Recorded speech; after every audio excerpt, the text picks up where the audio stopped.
What's up, bro? I want to say welcome to Chopping It Up with DB Motionz, and man, let's get it going, man. Oh yeah. So question number one, who is Isaiah Brown? Man, who am I? I would say, obviously I'm a creative individual, running around with that. I surround myself with art. Actually my mom, came up with that. She, after the movie, if you guys seen Losing Isaiah, that was kind of hers. And then obviously she wanted to roll with the biblical name. So she came up with Isaiah, spelled just like the Bible. And man, I'm an energetic person. I love kicking it. I wouldn't say kicking it, but I just love being around people, vibes, energy. I have very high energy, man. I love just being around people, just trying to bring new light to the room. And, these days when it comes to creating, that's what I try to surround myself with, and trying to bring, like where we say, I like to say, I like just trying to put paint where it ain't, man, and just bring myself, the people around me, the people with me, the people who help me, and just bring the full circle in, and just bring my image to, I guess, Washington and everything else above it and beyond it. And, that's who I am, man. I just love to create and flow with it. So question number two is, what is Rugged Zay and Rugged Boys? Please explain.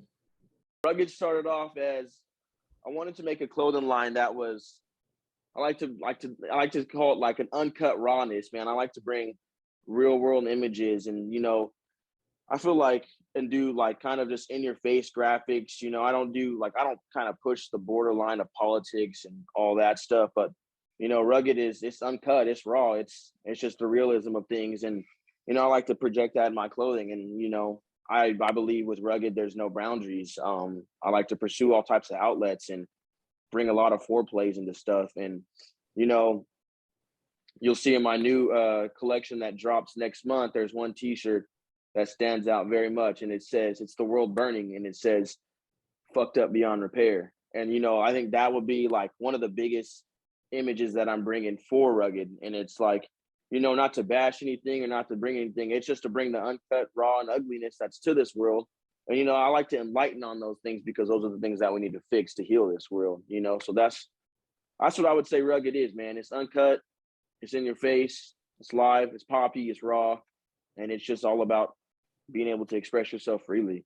And Rugged Boys started without, me and a bunch of friends. We just started making stuff, and it just folded into me just kind of just creating, flowing with it. I'd say, Rugged Boys, I think nowadays is what we get referred to as my group of friends, because you always see us, we have the same, we always have the hats on and stuff like that. So I would say, Rugged Boys is pretty much just, I guess, my full circle, everyone who likes to join me, help create, help to get down, just run with it. And, just really just cook up and just, I want everything to be, I want Rugged to be a unit. I'm one person who I don't like to go out and really be seen too much. It's I like to stay behind the scenes and just really perfect my craft and just do my work. So, that's who I'd say Rugged is, man. It's been years into coming into that name, man. I've been messing with fashion for a long time. I've tried podcasts. I did stuff with, I did a podcast in college my freshman year. I've messed with other clothing. I've been through the hit and miss. So, man, Rugged has kind of been also the rawness of my process, the hits and misses, the ups and downs, the L's and the dubs. So that's pretty much what it's been. And that's how Rugged came into full circle. So question number three is, where were you born, raised, and living now? I'm born in Renton, Seattle, Washington. But man, I've actually been on the move a lot as a kid, due to circumstances and, some unfortunates. But I was actually raised in Denver, Colorado. I've been living out there. Man, I've been out there pretty much my whole life. I actually moved back to Seattle 5-6 years ago now. So, but I'm raised in Denver, but I'm from here. So question number four is, soda or water, and alcohol or cannabis? It's water all day. I try to stay away from that stuff. And bro, if anything, I'm drinking Henny or a Corona, but that's it, man. Weed will have me flatline. I cannot hang. I be out, bro. I cannot do it. I, Oh, ju- yeah. I mean, I did like obviously as a high schooler and just like was like a social aspect kind of it, but I've never been one just to, bro, I'll be passing out. I couldn't, I'll zone out. I can't get work done. And then I wake up hungry. Oh yeah, I feel it. So question number 5 is, how did you go about being a designer? Please explain. That's like one of my favorite questions because with me, bro, this all started with me because one, I've never been a fan of designer. It's just not who I am. Like designer clothes is and the hype. Like, of course, I went through like my hype beast phase where it was like all about Supreme vape and stuff like that. But like for me, it started with I was tired of seeing people wear the same stuff, or I was tired of the repetitiveness in the culture. And it's like, people like to hop on, they like to flex their gear and, show the little racks they dumped on this, that, and that. But for me, it was always like, okay, man, you in here. But at the end of the day, that came off a shelf too. Anybody can walk in there and get it. Anybody can pay that price. There's nothing, out of the circle or out of the way. There's nothing different about that, So I think when it first hit me was like, man, when I started to like actually like start, you know, getting it super into clothing and just super into that stuff, I was like, you know what? I just want to start.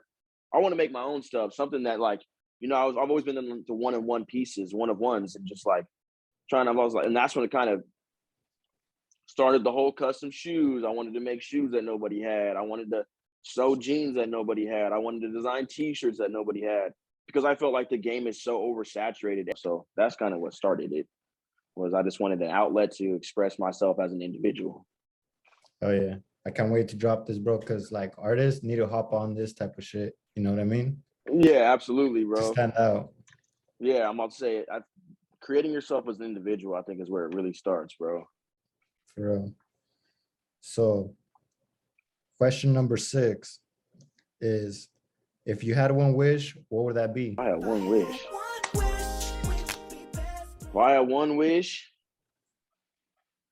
it would be to retire my mom's early and move to a different country and do fashion there for a living. So I guess I could say move to a different country and do fashion only so I can retire my mom's early. Hell yeah, that'd be dope. So question number 7 is, what's next from Isaiah Brown? And there's actually a lot, man. I want to start, you know, with me, I want to start getting into more sewing stuff. I want to start making stuff from scratch. Obviously there's going to be I got a pop up next month in Seattle too. So I'm bringing a lot of new stuff. I'm going to be doing, I got, as of what's next for me as a current factor, I got like, 5 new pieces dropping next month. So that's going to be what's next for me. That's kind of where my center focus is right now. But man, what's next for me in the future is I definitely, I already said in 2023, my goal is to, I also have a current job as well, but I only want to be part-time there and just solely doing fashion as my main thing, and start working on, because I want to travel, man. I want to travel with fashion. I want to reach out to locals in different countries and, travel there, collab, stuff like that. So what's next for me is definitely going to start reaching out and kind of just putting my hands in everything all around. That's not just in Seattle. I want to start getting on the move with my work. So that would be what's next down the line as well. So that's I can start planning for my future and, getting ready to start being on the road with it pretty much. Yeah. So question number 8 is, are you open to work with other artists, collab, or network? If so, please explain how someone can go about that. Yeah, I'm all over it. For me, I've always said that I'm not one person. Like, it's creating for me is not about hype, not about a certain individual, a certain group, or going against aiming for one type of person and type of group.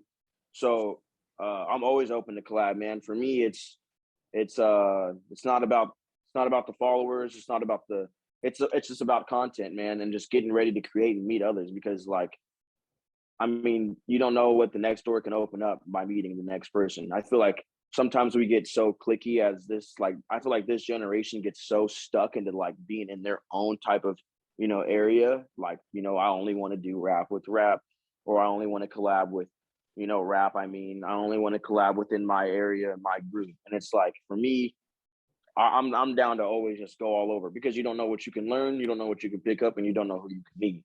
So for me, it's I do a lot of reaching out, man. I like to be present. For one thing, I think is important is starting to become present in a lot of this stuff nowadays. That's one thing I actually used to lack at. You'd see creative events, pop-ups and stuff like that. And like, even if you go to a pop-up and you don't buy nothing, be present in that, show up, introduce yourself. That's how I met a lot of people. And, I'd show up to their pop-up, cop some merch if I like some pieces, and just being open, introduce yourself.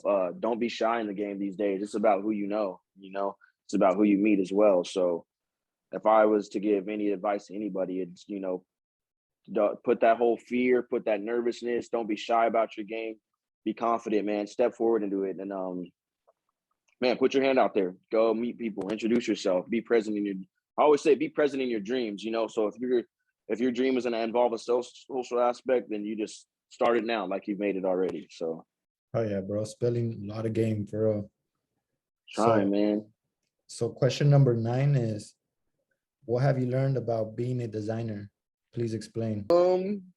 My biggest learning lesson is that you will always be your worst critic. That is I just made the Dragon Ball Z shoe that I posted a few weeks ago, or I think it was a week and a half ago or something.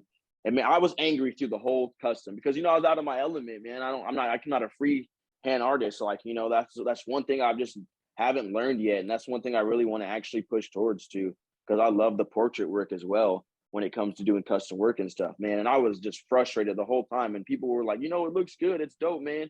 Even the customer was happy with it, but I was, I was heated, man. I was pissed off, but that's just me learning something new. That's just me trying to just get out of my comfort zone.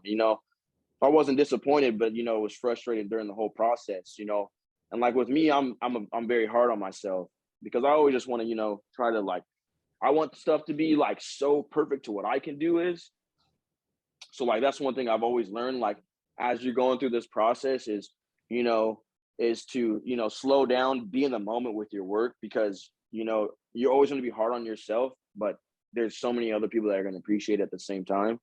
And and obviously, as every designer, every creative, we all have learned to take a loss. We've all learned to fail, but just like, a lot of these motivational speakers and a lot of people out there say, you fail forward, so that's one thing I've also learned, because when I first started with customs and stuff like that, my work wasn't the best, or I was, making something that was working, but then I learned, like, there was an other way, or like a more professional way to go to it. So when my, previous sewing or gluing projects, would they fail because I wasn't using the right equipment or wasn't going the right way about it? Of course, but you scrap it, you learn the right way, you invest in the right way, and then you start producing it the right way.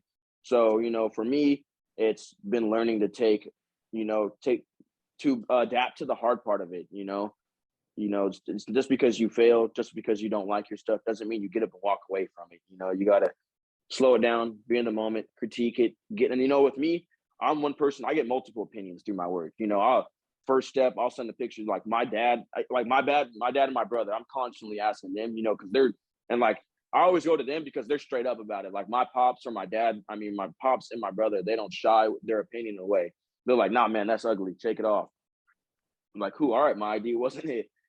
So you gotta be comfortable. Like they always say, be comfortable being uncomfortable. It's not always gonna be dope the first try. So, I think that's the biggest thing that I've learned is just, taking the harder aspect of things as well.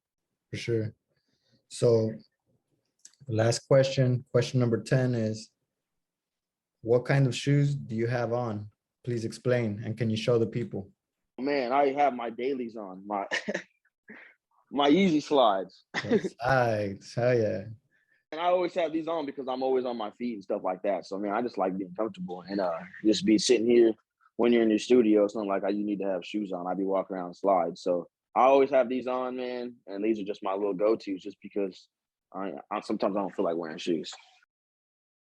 Man, want to say, first of all, thank you so much, bro. That was dope that you reached out. I wanted to say to everyone who's going to watch us, everyone who's going to keep up this and follow me and keep updated, man, thank you so much. Stay tuned because I bring a lot of different aspects to my game. So, stay with me, grow with me, and just come follow this journey with me. Let's be present with me. If there's things you need me to do, is there things you want me to help on, I'm here, man. So I'm always open to create.